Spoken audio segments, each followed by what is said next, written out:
자, 구약성경 989페이지 이사야서 19장의 말씀을 볼 차례입니다. 이사야서 19장 22절에서 25절까지의 말씀입니다.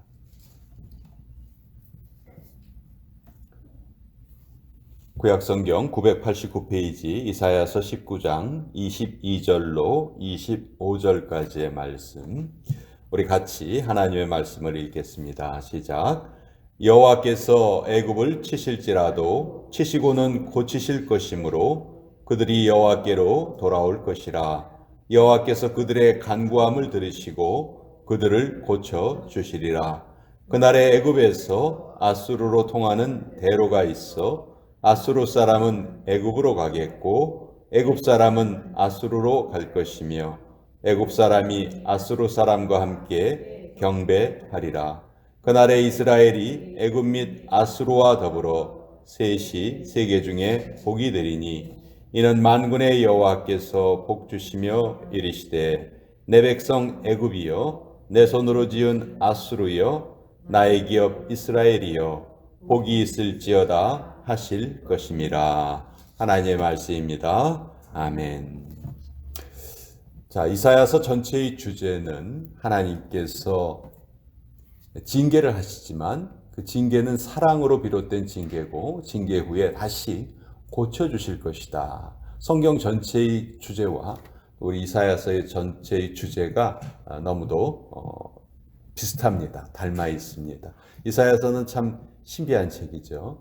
성경 전체가 66권인데 이사야서는 66장으로 이루어져 있고 또 구약과 신약의 구분처럼 1장부터 39장까지는 하나님께서 심판하신다. 그러나 40장서부터 66장까지는 하나님께서 다시 고쳐주신다. 회복시켜주신다. 그런 메시지를 전하고 있습니다. 자, 오늘은 애굽, 주로 이제 애굽에 대한 메시지고요. 아수르라는 나라도 같이 등장을 합니다. 애굽이란 나라, 참 우리가 가보지는 않았지만 아마 성경에서 이스라엘 다음으로 친숙한 지명이 아마 애굽일 것입니다. 지금은 애굽이란 말을 쓰는 사람은 별로 없죠. 다 이집트라고 해야 이제 알아듣기 쉬운데 성경에서는 출애굽기라는 그 책 이름 때문에 이집트란 말보다 애굽이란 말을 더 많이 사용을 하고 있습니다. 자, 애굽은 창세기 12장에 처음으로 등장을 합니다. 창세기 12장은 어떤 장면이냐면 아브라함이 갈대아 우르를 떠나서 가나안 땅, 세겜 땅에 와서 정착을 했지만 거기에서 기근이 있었기 때문에 그 기근을 피하기 위해서 아브라함이 애굽으로 내려가게 됩니다. 이 애굽은 1년에 한 번씩 나일강이 정기적으로 범람이 됐어요. 근데 나일강이 범람을 할 때 그 기간이 거의 일정하게 정해져 있었고 또 나일강 물 속에 있던 그 물이 범람을 하면서 그 물 안에 담겨 있는 그 영양분 같은 것이 같이 땅으로 올라오는 것이죠. 그러니까 애굽 사람들은 농사짓기가 참 쉬운 거예요. 그 홍수의 기간만 딱 정확하게 알고 그때를 딱 대피해 있다가 그 홍수가 지나가면 그곳에 씨를 뿌리면 뭐 아주 농작물이 너무너무 잘 자라는 것이죠. 그래서 이집트는 나일강의 선물이다라는 말이 있을 정도로 그 예로부터 곡창지대였고 인류 4대 문명의 발상지였고요. 그래서 아브라함이 그 애굽으로 그 거처를 옮길 때 처음으로 애굽이라는 단어가 성경에 등장을 합니다. 또 나중에 아이가 없었던 아브라함이 그 이삭을 기다리지 못하고 중간에 아이를 하나 또 낳죠. 이스마엘이라는 아이를 낳는데 그 이스마엘을 낳는 그 하갈이란 여종이 애굽 사람이에요. 그러니까 그 아브라함의 씨가 애굽 사람을 통해서 또 계속 퍼져나가게 됩니다. 그리고 성경의 두 번째 책이 출애굽기지만 성경의 첫 번째 책 창세기의 맨 마지막은 입애굽으로 끝나죠. 요셉이 형제들에게 팔려갔지만 애굽에서 총리가 되고 그래서 큰 기근이 들었을 때 자기 가족들 모두를 다 애굽으로 데려와서 살게 합니다. 그래서 이스라엘과 애굽과의 관계는 참 그 어떻게 보면 애증의 관계예요. 친할 때도 있었고 또 나중에 서로 싸울 때도 있었고, 특별히 요셉이 죽은 다음에는 그 애굽으로 갔던 이스라엘 백성들이 너무너무 고생을 하죠. 노예로 고생을 하고, 그것도 뭐 하루 이틀이 아니고 430년을 그런 고통 가운데 있었고, 하나님께서는 그때 이제 모세를 보내셔서 이스라엘 백성들을 다시 가나안 땅으로 옮겨 주십니다. 자, 출애굽 이후에도 애굽은 그 이스라엘과 계속해서 서로 영향을 주고받았는데, 나중에 나라가 그 이스라엘이라는 나라가 둘로 나눠질 때 그 다윗이 솔로몬을 낳고, 솔로몬이 죽은 다음에 이제 나라가 둘로 갈라지는데, 솔로몬의 그 신하 중에 한 사람이 반역을 꿈꾸었죠. 솔로몬에 대해서 좀 대항을 했을 때, 그때 이 여로보암인데, 여로보암이 피해 있던 곳이 어디냐면 애굽이었어요. 애굽에 가서 피해 있었어요. 그러니까 그 당시 솔로몬과 애굽과의 관계는 별로 좋지 않았을 거예요. 나중에 참 안타까운 것 중에 하나가 남유다의 마지막 신앙 개혁의 기회가 한 번 있었습니다. 언제냐 하면 요시야 왕이라는 아주 참 영적으로 하나님 앞에 바르게 살려고 애썼던 왕이 있었는데, 이 요시야 왕이 안타깝게 애굽이 그때 아수르하고 싸움을 하려고 했는데, 그 싸움을 말리려고 나갔다가 애굽 왕 그 느고의 신하가 쏜 그 화살에 맞아 죽고 맙니다. 이게 참 이스라엘 역사에서 가장 좀 안타까운 부분이에요. 이때 만약 요시야가 죽지 않았다면 아마 남유다의 역사는 계속 더 진행됐을 수도 있었을 것 같아요. 어쨌든 이런 이스라엘과 애굽과의 관계는 성경을 통해서 우리가 잘 알 수 있는데, 우리는 애굽하면은 하나님을 대적하는 어떤 대표적인 하나의 상징으로 그렇게 이해를 합니다. 또 출애굽기 전체가 애굽에서 나와서 가나안 땅을 가는 이스라엘 백성들의 그 여정이 마치 우리의 신앙생활을 그대로 보여주는 것 같습니다. 세상에 빠져 있다가 예수님을 알게 됨으로써 이제 완전히 새로운 그런 사망에서 생명으로 옮겼고, 그렇지만 그 하나님의 품에 이를 때까지 매일매일의 삶에 어떻게 보면 광야 같은 삶이죠. 하지만 그 광야 같은 삶을 계속해서 하나님의 도우심으로 걸어가는 그 과정이, 그 출애굽기의 과정이 우리의 신앙생활과 너무너무 닮아 있습니다. 자, 이사야서 19장 1절부터 21절까지는 어떤 내용이냐 하면 애굽에 대한 심판의 내용이에요. 애굽은 사실 세상을 상징하는 그런 아주 대표적인 단어죠. 그래서 하나님을 경외하지 않고 자기들이 섬기는 신들이 따로 있었어요. 애굽은 아주 대표적인 다신교 사회였습니다. 여러 가지 신들을 섬겼고, 그 중에서 최고의 신이 태양신이었죠. 그래서 그 태양신의 아들을 파라오라고 불렀고, 그래서 그 우리말 성경에는 바로로 번역이 되어 있죠. 그 바로가 애국 왕을 가리키는 명칭이 되었죠. 자, 이처럼 하나님을 대적하고 우상을 섬겼지만 하나님께서 그들에게 재앙을 통해서 그들을 하나하나 고쳐 가십니다. 그리고 하나님의 이름을 알게 하시고 기도하게 하세요.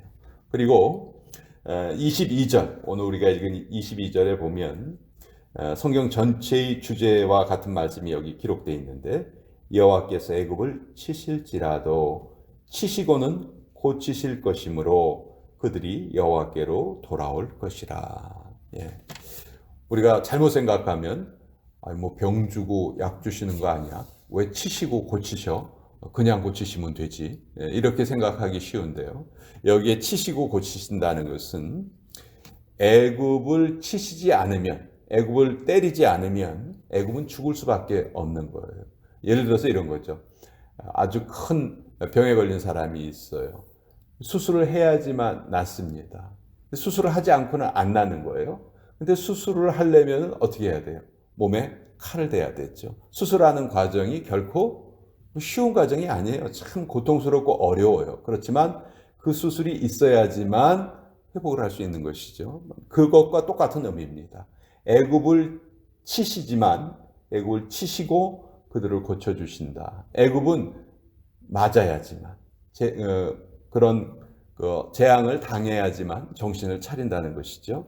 그리고 그렇게 돌아왔을 때 이제 하나님께서 애굽뿐만이 아니고 아수르까지도 하나님의 품에 안으실 것이다. 23절에 보면 그날에 애굽에서 아수르로 통하는 대로가 있어서 아수르 사람은 애굽으로 가겠고 애굽 사람은 아수르로 갈 것이고 애굽 사람이 아수르 사람과 함께 경배하리라. 애굽과 아수르는요, 쉽게 말해서 철천지 원수예요. 한국하고 일본 사이처럼 이렇게 아주 사이가 안 좋습니다. 한 번도 사이가 좋은 적이 없었어요. 왜냐하면 애굽과 아수르가 서로 그 당시 그 중동 지역의 패권을 다투는 나라들이었거든요. 그러니까 한쪽이 강하면 한쪽이 약했고 또 그 반대의 상황이었고, 애굽이 강하면 애굽은 아수르를 침략하려 했고, 반대로 아수르가 강하면 또 아수르가 애굽을 침략하려 했고, 서로 사이가 좋은 사이가 아니에요. 그런데 그날에, 여기 23절에 보면 그날에라는 표현이 아주 중요한 표현이죠. 하나님의 은혜가 모든 나라에 퍼져 있을 때, 하나님의 은혜에 잠겼을 때, 그런 말이에요. 그날에는 원수들이 서로가 하나의 형제와 같이 될 것이다. 그리고 24절, 그날에 이스라엘이 애굽 및 아수르와 더불어 셋이 세계 중에 복이 될 것이다. 성경을 이렇게 계속 공부해가는 사람들 입장에서는 이게 도대체 무슨 말인가? 늘 이스라엘을 압박하고 이스라엘을 힘들게 했던 애굽, 아수르는 북이스라엘을 멸망시키기까지 했어요. 근데 그 세 나라가 어떻게 하나가 되고 그 셋이 모두 복이 될 것인가? 이것은 하나님이 온 세계의 주인이시라는 것을 다시 한번 우리에게 알려주십니다. 출애굽기 19장 5절에 보면 온 세계가 누구에게 속했다? 내게 속하였으니. 그러니까 하나님은 우리 이스라엘만 사랑하시고 다른 나라를 미워하신 분이 아니에요. 하나님은 모든 나라를 창조하셨고 모든 나라 백성을 지으셨고 그 모든 나라 백성 중에서 하나님을 아는 사람들이 하나님을 경배하고 하나님의 복을 받고 살아가기를 원하시는 분이시다. 그래서 우리의 시각을 완전히 새롭게 해주는 그런 말씀입니다. 하나님의 구원은 우리의 생각과 달라요. 우리의 생각보다 높으시고 우리의 생각보다 깊으십니다. 우리는 잘못된 사람, 악한 사람, 왜 저 사람 하나님이 벌하지 않으실까? 이런 생각이 먼저 들지만 하나님의 마음은 그들이 벌받는 것을 기뻐하시지 않으시고 그들이 회개하고 다시 돌아오기를 기뻐하신다. 그런 성경의 메시지 앞에 늘 우리는 우리 자신의 생각이 너무 좁다, 너무 이기적이다, 그런 것을 깨닫게 되고 과거의 우리의 모습도 그것과 똑같았어요. 만약 그 당시에 어떤 사람이 왜 우리가 벌받지 않나? 그렇게 생각했을 수도 있을 거예요. 그러나 우리는 그때가 물론 있었지만 하나님의 은혜로 우리가 새로워지고 하나님의 백성이 되었죠. 마찬가지로 우리가 지금 불신자를 보는 시각 자체가 좀 바뀌어야 됩니다. 모든 나라, 모든 백성이 다 하나님을 섬기지는 않을 거예요. 그러나 어느 나라, 어느 백성 가운데에도 하나님을 섬기는 사람은 있을 거라는 것이죠. 우리가 그런 시각을 가지고 이 세상을 살아가야 하고, 그렇게 될 때 우리는 우리의 그 편협한 생각에서 벗어나게 됩니다. 오늘 수요예배 시간에 그 아브라함과 하갈의 이야기를 좀 나눌 예정이지만, 사실 유대인과 아랍 사람들이 지금도 계속 서로 싸우고 있죠. 세계에서 제일 서로 화합되지 않는 사람들이 아브라함과 유대인과 아랍 사람들인데, 사실 따지고 보면 다 아브라함의 후손이란 말이에요. 근데 아브라함이 하갈을 대할 때, 사라와 아브라함이 하갈을 대할 때 너무너무 냉정하게 대했어요. 쫓아냈어요. 결국 그 하갈이 낳은 이스마엘의 후손이 지금 아랍 족속이 되었고, 또 이삭의 후손이 지금 유대인이 되었지만, 아버지는 같지만 서로 화합하지 못하고 있어요. 왜 그렇게 됐을까? 아브라함과 사라가 그때 그 하갈과 이스마엘을 포용을 했다면 이런 일은 벌어지지 않지 않았을까 그런 생각을 하게 되고요. 이 아브라함과 사라 어떻게 보면 우리 믿음의 조상이라고 우리가 칭송을 하지만 예배도 잘 드렸고 하나님께 뭐 순종도 잘했어요. 그런데 결정적으로 긍휼의 마음이 없었어요. 긍휼의 마음이 없으니까 하갈과 이스마엘을 광야로 쫓아내면 죽을 수밖에 없는 상황이거든요. 근데도 그냥 쫓아내버리고 맙니다. 예, 그런 모습이 어떻게 보면 오늘날 우리 한국의 크리스찬들 정말 하나님 앞에 예배 잘 드리고 뭐 봉사 잘하고 100점짜리죠. 그러나 타인을 향한 마음은 너무너무 좁다. 닫혀 있다. 예, 그래서 오늘 24절에 그날에 이스라엘이 애굽 및 아수르와 더불어 셋이 세계 중에 복이 될 것이다. 이 말씀을 우리가 좀 깊이 생각하고 불신자라 할지라도 또 하나님 믿지 않는 사람이라 할지라도 하나님은 그들이 벌 받는 걸 원하시는 것이 아니고 그들이 하나님을 알고 돌아오기를 원하시는 것이 아버지의 마음이다. 그것이 하나님의 마음이시다 하는 것을 우리가 꼭 깨달았으면 좋겠습니다.